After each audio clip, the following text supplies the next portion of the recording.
ప్రేజాలాడందరికీ నాకు సాక్ష్యం ఏంటంటే సికింద్రాబాద్లో ఉన్నప్పుడు బ్రదరు సిస్టరు కలిసి నాకు ప్రేయర్ చేశారు.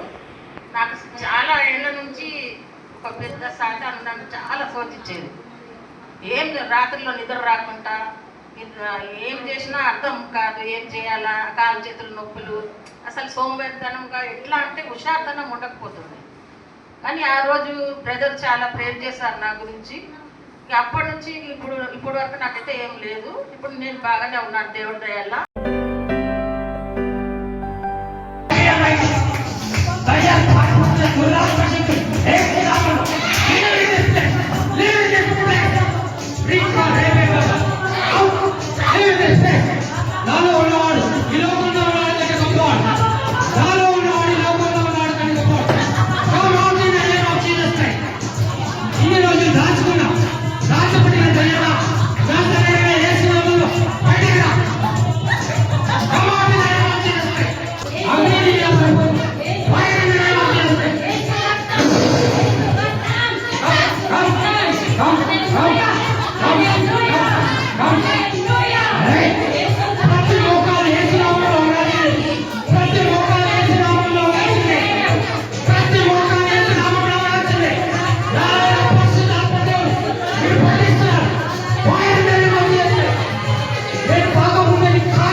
ఇంకొకటి ఏంటంటే ప్రేయర్ ఎక్కడున్నా కానీ మాత్రం నాకు చాలా ఇష్టం.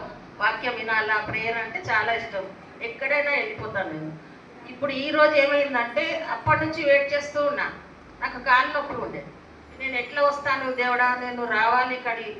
మా హస్బెండ్కి ఫోన్ చేస్తాను, ఏమన్నా రండి నన్ను తీసుకెళ్ళని చెప్పాను. ఆయన 7:30కి వచ్చాడు.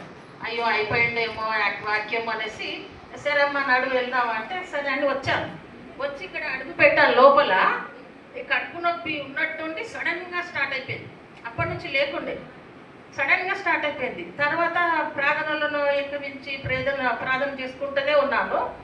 కూర్చొని ప్రేయర్ చేస్తూ ఉంటే ఈ బ్రదర్ వచ్చి నా తల మీద చేయి పెట్టి ప్రేయర్ చేశారు. అంతలోపు ఇప్పటి వరకు మాయమైపోయింది ఒక్కటేసారి. నాకే అర్థం కాలేదు. ఇంకా నేను ఏకేపిస్తున్నాను దేవుళ్ళలో సపట్లు నేనే మెల్లగా కొడుతుంటే అది ఫాస్ట్గా ఇంకా నాలో ఏదో ఒక ఇది లాగా అనిపించింది నాకు ఈ బ్రదర్ చేస్తుంటే. ఇప్పుడు నాకు చాలా కడుపు నొప్పి వెళ్ళిపోయింది. ఇప్పుడు ఏం లేదు. దేవుడి దయల దేవుడికి వందనాలు, బ్రదర్ సిస్టర్కి అందరికీ వందనాలు చెప్తున్నా. ఈ చిన్న ప్రార్థన దేవుడు దీవించును గాక.